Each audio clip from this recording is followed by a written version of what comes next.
Bonsoir, nous sommes jeudi 3 décembre. Merci de nous retrouver pour cette nouvelle édition du 7-8, le journal, comme chaque jour, votre actualité locale, accompagné de nos invités, mais aussi des journalistes de la rédaction. On commence tout de suite avec les titres de cette édition. Dans le cadre de la Journée internationale des personnes handicapées, nous verrons les actions menées au château de Versailles et nous reviendrons sur les annonces du président du conseil départemental, Pierre Bédier, sur le sujet. Un nouveau directeur pour le vélodrome de Saint-Quentin en Yvelines, Hugues Jarot, est l'invité de cette édition. Il nous dira comment il entend développer le site qui peine toujours à organiser de grands rendez-vous culturels. Et puis en sport, notre chronique du jeudi consacrée aujourd'hui au rugby. Le club de Chevreuse affrontera Houille ce dimanche. Le point avec un des entraîneurs de Chevreuse, Stéphane Douchet. Et à l'occasion de la Journée internationale des personnes en situation de handicap, le président du conseil départemental Pierre Bédier a visité ce matin le foyer d'accueil médicalisé de Limay. Malgré les 83 établissements présents sur le territoire, 165 adultes handicapés des Yvelines sont accueillis au sein d'établissements belges. Pour répondre à ce manque de place, le département propose la création d'un foyer d'accueil médicalisé interdépartemental. Le point avec William L, Sephora Namani et Jérémy Quesada. Lutter contre l'exil du handicap, c'est l'objectif annoncé par Pierre Bédier, président du conseil départemental. Dans les Yvelines, les 83 établissements pour personnes en situation de handicap accueillent 5000 personnes, un nombre pourtant pas assez conséquent comparé à la demande. 165 Yvelinois sont en exil, il y a de l'exil volontaire et involontaire. Nous avons choisi, avec nos amis des départements voisins Hauts-de-Seine et Val d'Oise, de regrouper nos forces pour construire un établissement pour pouvoir accueillir effectivement ces exilés s'ils souhaitent revenir en France. En visite ce matin au foyer d'accueil médicalisé de Limay, Pierre Bédier a échangé avec les acteurs du monde du handicap sur ce manque de place obligeant ces personnes à se rendre en Belgique. Pour la directrice de l'établissement, le problème viendrait de la non-planification des pouvoirs publics et du non-recensement des personnes en situation de handicap. Concernant les personnes handicapées, nous recevons régulièrement des dossiers de demande d'admission qui nous parviennent de familles qui souhaiteraient avoir leurs proches à proximité de leur domicile.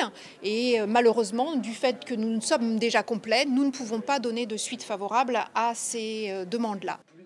Pour assurer un meilleur accompagnement des personnes en situation de handicap psychique, un appel à projet a été lancé par le département et l'Agence régionale de la santé d'Île-de-France pour la création de 3 plateformes de services étalées sur 3 départements. Et pour lutter contre l'exil du handicap, le conseil départemental insiste sur le projet de créer un foyer d'accueil médicalisé interdépartemental afin d'augmenter la capacité d'accueil en établissement. Et à noter que début 2016, à Follinville-Dénemont, la première résidence d'accueil des Yvelines composée de 30 logements permettra d'accueillir des personnes handicapées atteintes de troubles psychiques suffisamment autonomes pour vivre en logement privatif. Et toujours dans le cadre de la journée du handicap, le château de Versailles a organisé une semaine complète dédiée aux personnes en situation de handicap. Depuis le 24 novembre, des visites et activités spécifiques ont été proposées. Une programmation spéciale et adaptée en fonction du type de handicap, comme cette visite théâtralisée sensorielle destinée aux malvoyants, où le spectateur est amené à redécouvrir l'affaire du collier de la reine en faisant appel à tous ses sens. Un reportage signé William L. Ici, cette arête-là, c'est l'arête qui domine les grands appartements. C'est là que nous allons évoluer, parce qu'aujourd'hui, vous allez être les auditeurs, les auditrices, les spectateurs, les spectatrices, d'une visite spectacle dont le sujet est le collier de la reine.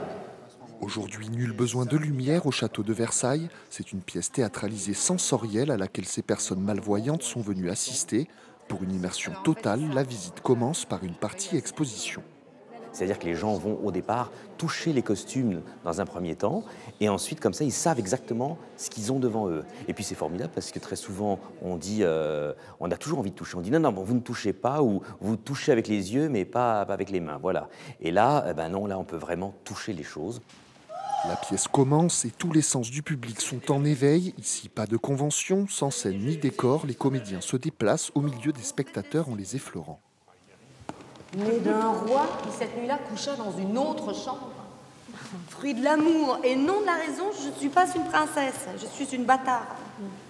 on est dans une immersion totale et il y a une identification complète avec l'action. C'est-à-dire l'action est autour de nous, on est presque témoin privilégié au cœur d'une action. Une pièce qui s'articule autour de 4 scénettes qui racontent l'histoire du vol du collier de la reine.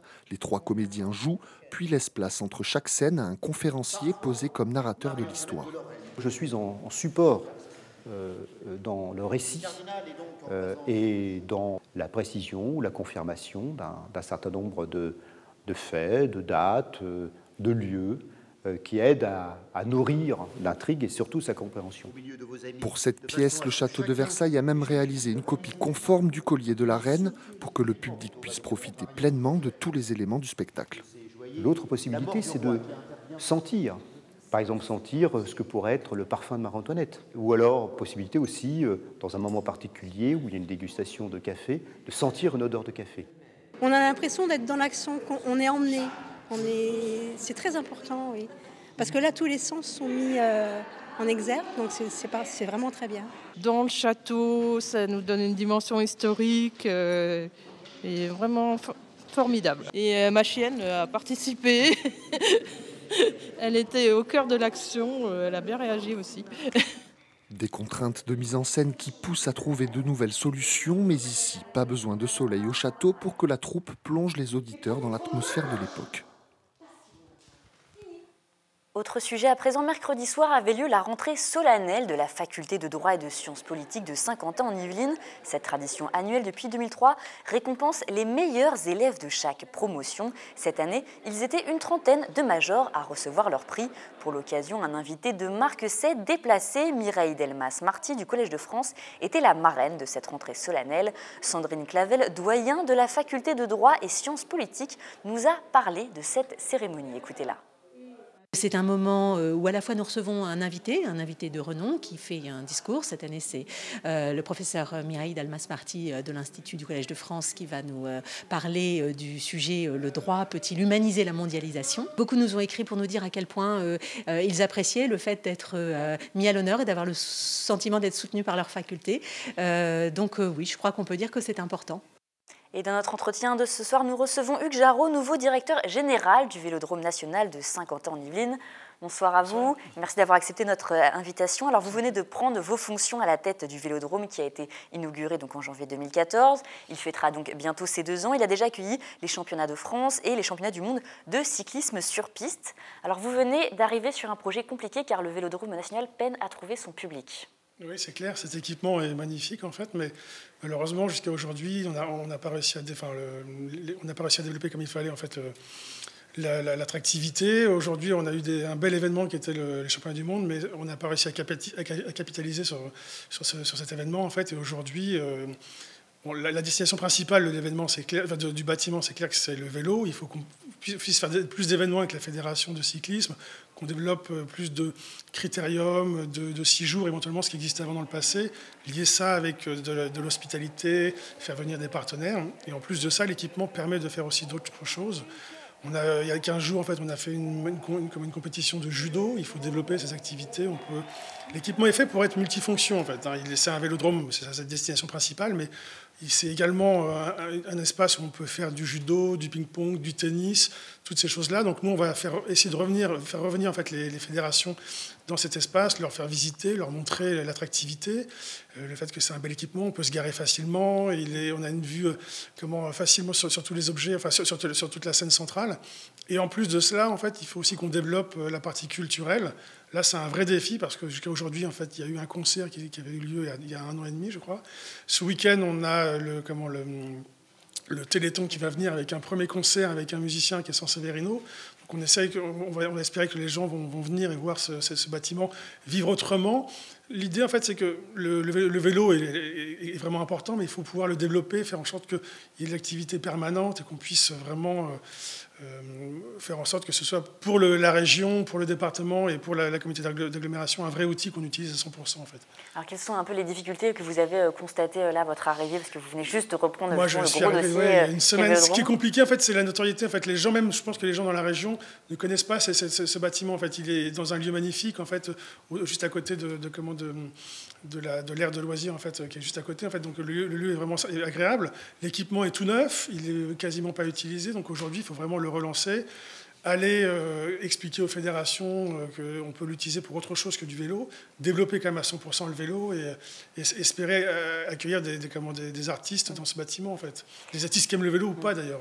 Parce que justement, voilà, mis à part le vélo et un peu les événements sportifs, le Vélodrome il peine quand même à attirer du monde. Ouais. Nous avons justement demandé à quelques-uns des Saint-Quentinois ce qu'ils attendaient de cette structure. Regardez.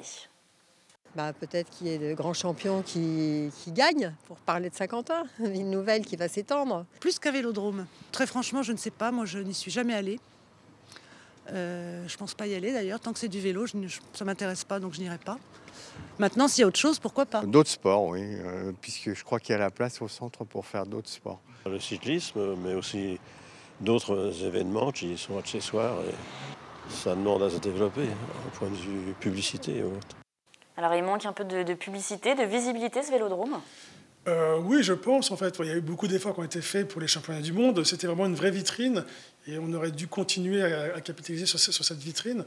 Aujourd'hui, on espère pouvoir accueillir d'autres grands championnats, des championnats d'Europe et aussi de façon récurrente de championnats de France. C'est un peu compliqué à mettre en place avec la fédération de cyclisme qui doit aussi, elle, faire profiter en fait, des championnats de France dans toute la France. Donc ça ne peut pas être tout le temps à Saint-Quentin-en-Yvelines, en fait, mais c'est vrai qu'à terme, ce serait bien qu'on puisse les accueillir fréquemment, tous les 2 ans, ce type de choses. Et puis des événements aussi en dehors de cela. En fait, les athlètes sont quand même disponibles. Aujourd'hui, nous, on fait des séminaires pour les entreprises, on fait des séances d'initiation. La dame qui a dit qu'elle ne voudrait jamais venir, en fait, il faut quand même qu'elle essaye, qu'elle vienne, parce qu'il y a des séances d'initiation. On peut, avec des moniteurs et même des professionnels peuvent venir vous expliquer comment ça fonctionne et c'est toujours intéressant. Puis il n'y a pas que la piste centrale, il y a aussi à côté une aire de BMX qui est aussi importante, qui est homologuée pour faire des compétitions. On a déjà accueilli des championnats de France de BMX. Il faut aussi développer cette activité pour les jeunes, c'est plutôt fun, ça permet de Parce qu'il y a pas mal d'activités à côté en parallèle, mais c'est vrai que quand on entend vélodrome, les gens pensent tout de suite à vélo. Est-ce qu'il y a vraiment les capacités pour accueillir d'autres événements sportifs? Il y a du judo, mais parfois l'installation n'est peut-être pas optimale pour d'autres sports. Si, on peut accueillir tout le monde. Enfin, on peut accueillir. Après, la mise en place, ça va être un peu compliqué, ça prendra quelques jours de montage, mais on pourra accueillir du tennis, on pourra accueillir du basket, du handball, du tennis de table, même de l'escalade en fait. On peut monter des murs, il n'y a pas de raison, de la lutte par exemple, des sports de combat, il y a déjà eu de la boxe qui est venue en fait, et on peut vraiment accueillir tout le monde. Et après sur le spectacle, on peut accueillir soit des petites scènes avec par exemple des humoristes, on pourrait faire uniquement l'aire centrale avec 1500 personnes de face assises ou 2000 personnes debout sur des concerts un peu plus importants, et on peut monter en fait à 4500 personnes pour des concerts plus importants en fait. Donc on va essayer d'aller convaincre les producteurs, d'aller convaincre les fédérations que cet outil est important, et en plus dans le cadre de la candidature 2024 en fait il faut le faire connaître parce que c'est vraiment un lieu important. Justement, vous avez des projets par rapport à ça, mais si c'est quand même assez loin, il y a déjà des choses qui sont d'autres championnats internationaux en fait, en travaillant en partenariat avec la fédération de cyclisme, d'autres championnats de France. Le judo est venu pour des championnats régionaux en fait, mais on espère pouvoir les accueillir sur des championnats en fait nationaux, et c'est aussi important. En fait, je crois qu'ils ont été satisfaits de l'accueil. Moi, j'étais pas encore en poste, mais je suis passé quand même sur l'événement. Ils paraissaient satisfaits, donc il faut les encourager. Et puis des championnats de France juniors, des seniors, tout ceci. Un match de Fed Cup, pourquoi pas, et on peut toujours rêver. Mais ce qui attendent les gens, c'est quand même des grands événements, parce que c'est un vélodrome national. Oui, je sais, mais on peut aussi un jour essayer d'accueillir un match de Coupe Davis. On peut toujours rêver, en fait. Après, à nous d'aller les convaincre. Moi, j'ai travaillé en fait dans un grand établissement qui était maintenant l'Accor Hotel Arena, en fait, l'ancienne Bercy. Et j'ai été en contact avec ces personnes-là, en fait. Donc, je vais retourner les voir pour essayer de leur expliquer qu'on peut faire d'autres événements. Après, on aura un aspect concurrentiel en essayant de les attirer en faisant des prix plus intéressants pour que ça ne leur coûte pas trop cher. Par contre, nous, ce qui est important, c'est que ça ne coûte pas non plus d'argent, que ce soit quelque chose de rentable pour tout le monde. En fait. Voilà, c'est vraiment important. C'est la population locale qui est visible. Il y a assez de ressources de population, si on peut le dire, pour faire tourner le vélodrome sans problème. Oui, je pense. Aujourd'hui, notre cible, c'est vraiment le département, la région tout autour. En fait. On ne va pas aller concurrencer les salles de spectacle de Paris. Elles sont très nombreuses et les gens ne vont pas venir de Paris pour venir voir un spectacle à Saint-Quentin, à moins qu'il y ait une exclusivité. Je le souhaite, mais ce n'est pas le cas. Par contre, pour des championnats du monde, les gens vont venir, si c'est championnat du monde de cyclisme, championnat d'Europe, on peut attirer la population parisienne, mais déjà dans le bassin de population locale, il y a de quoi faire. Et la vraie cible, c'est celle-ci. Et pour éviter aux gens de prendre la voiture, de prendre des bouchons et d'aller sur Paris, de pouvoir leur offrir à côté de chez eux une salle importante pour des concerts importants ou des événements sportifs importants. Il ne faut pas se limiter. Et surtout du vélo aussi.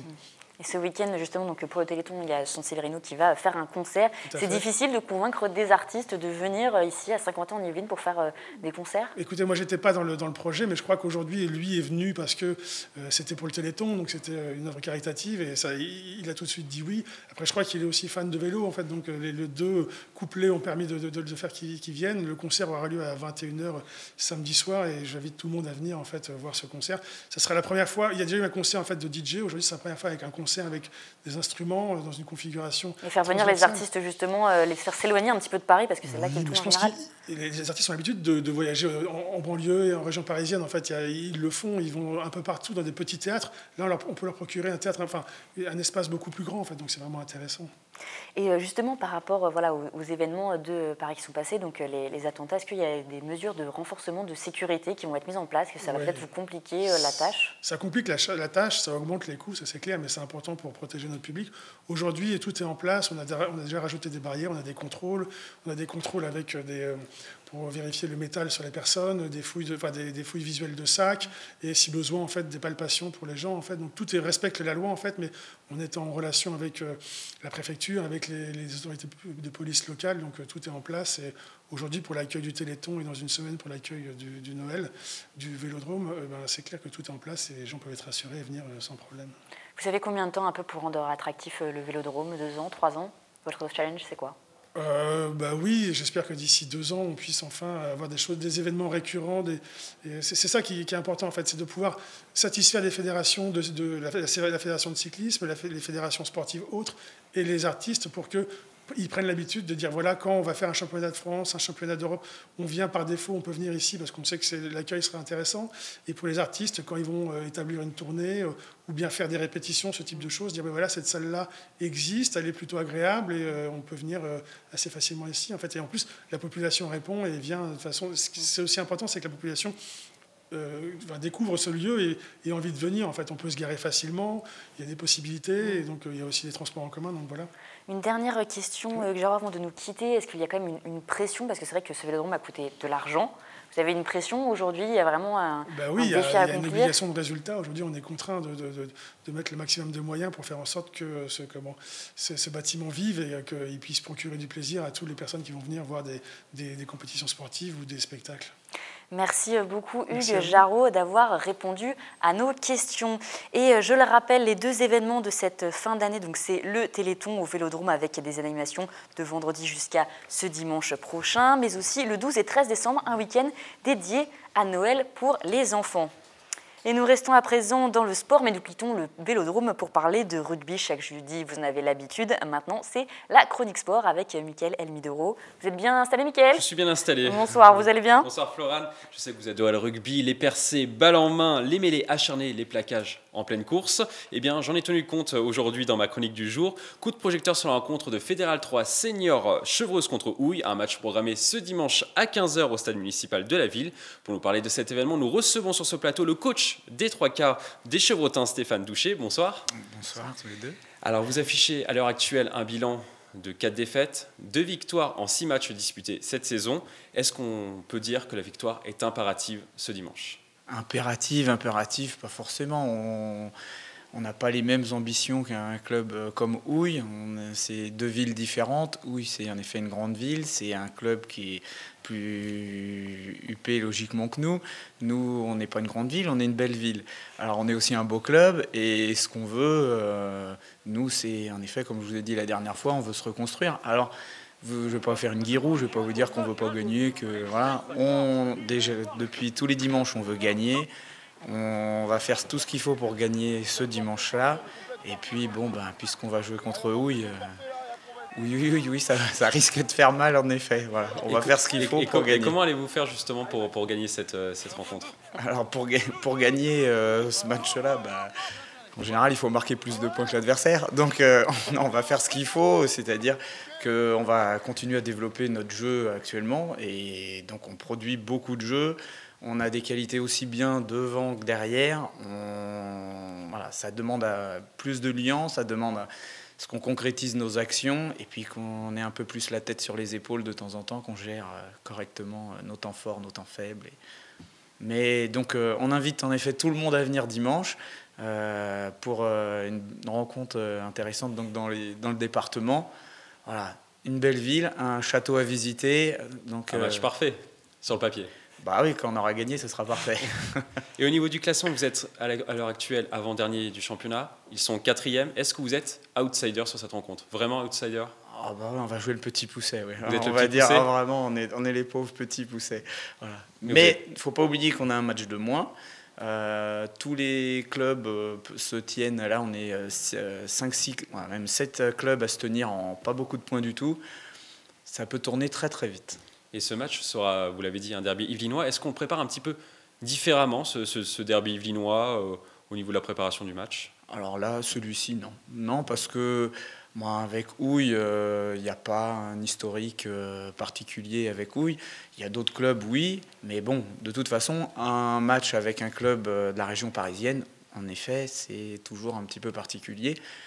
Mais bon, en général, ça donne des Donc la motivation n'est pas forcément plus importante sur ce type de match? La motivation est toujours très importante dans notre équipe. Toujours très importante. Voilà. Et au niveau du coup de vos objectifs cette saison, ça sera le maintien quoi qu'il arrive? Le maintien. Ou vous visez quand même un petit peu plus haut? Nous, on pense que le maintien, c'est pas un objectif en soi. Pour nous, on est persuadé, avec tous les matchs qu'on a fait depuis un moment, on sait que notre place en Fédéral 3 est obligatoire. Par contre, on sait qu'on peut faire bien mieux que ça. Et évidemment, on veut jouer la qualification. Et on fait tout pour y arriver. Et ça passera par une victoire contre Houille ce dimanche. Donc il faudra prendre les points contre Houille. On va les prendre. Merci à vous d'être passé sur ce plateau. Le match entre Chevreuse et Houille est programmé ce dimanche à 15h au stade municipal de Chevreuse. Et on passe à présent à un sport où les rebonds sont moins capricieux qu'au rugby. Je veux bien sûr parler de basket, Mickaël. Trappes reçoit ce samedi à 20h le club de Val-de-Seine dans son gymnase Paul Maillet pour le compte de la 8e journée de National 3. Les hommes coachés par Mustapha El Afidi sont à l'heure actuelle dans le bas du classement après leur défaite du week-end dernier contre Juvisy 66-58. Les Yvelinois ne seront donc pas favoris contre les deuxièmes du championnat, mais ils pourront compter sur leur pivot Joey Cassius pour l'emporter. Rendez-vous samedi à 20h pour les soutenir, Florane. Et on termine cette chronique par un défi un peu fou programmé au Vélodrome de Saint-Quentin-en-Yvelines. Oui, Florane a un pari fou. Le pisteur de Vélizy 78, Jean-Michel Richefort, va relever le défi de rouler pendant 24 heures sur la piste du Vélodrome national de Saint-Quentin-en-Yvelines pour le Téléthon. L'exploit est programmé entre ce vendredi 4 décembre à 18h et ce samedi 5 décembre à 18h. Le sportif sera accompagné de pistards professionnels et amateurs qui vont se relayer sur la piste pour l'aider à tenir la distance.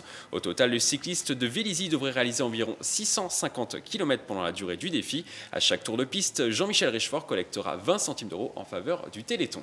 Merci Mickaël. Vous allez accompagner Jean-Michel Richefort sur la piste du Vélodrome de Saint-Quentin-en-Yvelines? Non, malheureusement, je vais le regarder depuis les tribunes. Je vais laisser les professionnels réaliser les tours de piste. Eh bien, merci à vous et à la semaine prochaine. Donc, on vous retrouve comme à chaque jeudi pour la chronique, mais pas de 7-8 sport. Ce lundi, il sera remplacé par un 7-8 politique en raison des élections régionales. Mais que les téléspectateurs se rassurent, on vous retrouvera mardi à 18h30. Mardi à 18h30, voilà, nous parlerons automobile et du jeune prodige de kart, William Bertrand. Et il sera également question de floorball, une discipline venue de Suède, Florane. Merci Mickaël. Et maintenant, place au portrait du jour. Il s'appelle Gwendal, il a 17 ans. Il va se lancer dans un des concours les plus reconnus, le meilleur apprenti de France. Il a déjà remporté 2 épreuves et participera à la finale nationale le lundi 7 décembre qui verra s'affronter les 10 meilleurs jeunes de l'année. En alternance au restaurant La Ferme de Voisins, il est épaulé dans sa préparation par son maître d'apprentissage Romain Guiquel. Fanny Bourdillon l'a rencontré pour nous. Allez, ça marche, s'il vous plaît. 3 couverts table A, il y aura 3 jours à suivre 3 filets de bœuf saignant. Et en dessert, un baba, un ananas, une tatin, s'il vous plaît. Il est 12h30 et en cuisine à la ferme de Voisins, tout le monde s'active. Au milieu des chefs renommés, Gwendal, 17 ans, est concentré. En alternance ici depuis 3 ans, il suit rigoureusement les instructions de son maître d'apprentissage. Allez hop, comme ça Gwendal, vous mettez l'œuf à côté, comme ça gentiment, sans le casser s'il vous plaît. Allez Gwendal. Nous, quand on rencontre les jeunes, ils viennent toujours faire 2-3 jours de stage dans l'entreprise afin de voir si eux, ça leur plaît et si nous, ils collent au profil également. Gwendal, on a tout de suite senti qu'il était passionné par ce qu'il faisait et qu'il avait envie d'apprendre. S'il a l'envie, derrière, on peut faire de belles choses ensemble. À 15 h, l'équipe part en pause avant de revenir quelques heures plus tard pour le service du soir. Mais pour Gwendal et son maître cuisinier, pas de répit. Ils préparent ensemble le prestigieux concours du meilleur apprenti de France. C'est un concours qui se divise en 3 parties. Il y a d'abord une partie sur la qualification régionale. C'est une finale régionale qui, pour moi, était dans l'Île-de-France. Ensuite, il y avait la demi-finale nationale. Et maintenant, j'en suis à la finale. La grande finale se jouera ce lundi 7 décembre où les 10 meilleurs apprentis de France s'affronteront dans une épreuve de 4h30. Pour faire face à cette très grande concurrence, il faut savoir garder la tête froide. Aujourd'hui, ils sont 10 en finale.